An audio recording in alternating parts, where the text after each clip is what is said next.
Last year, as Mark and I sat in a Sunday morning service watching the skit on community groups, we both agreed that we should try becoming a part of a group. Little did we know how much our lives would be changed for the better. Within just a few weeks, we started to feel like this group was family, God's family.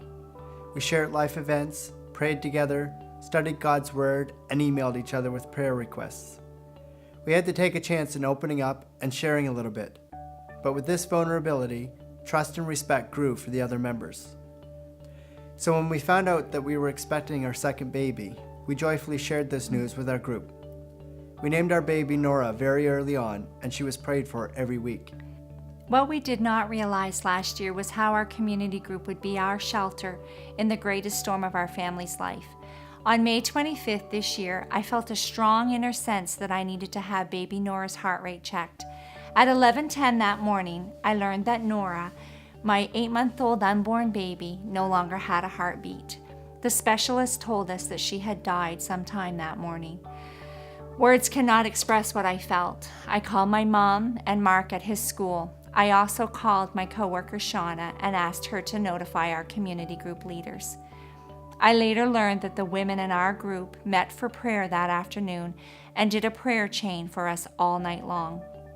Our group leaders came to be with us a lot throughout the next 2 days. After many tests that day, I had to wait for labor to start. It was a scary time for Mark and I. But I can honestly say that the presence of God filled every room that they took us to because of the prayer.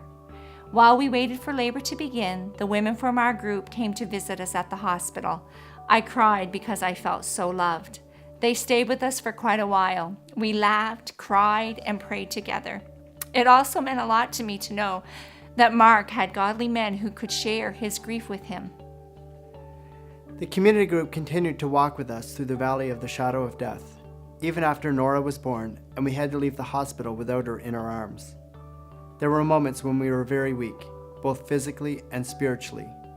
And it was then that our community group nurtured us, fed us, prayed for us, and blessed us in their own unique ways. Community group has helped us feel connected to the larger Smythe Street Cathedral family. I personally feel like I belong and that I matter to someone. I now want to be an active part of the team. A year ago, we thought community group might be a good idea. Today, we don't know what we would do without it.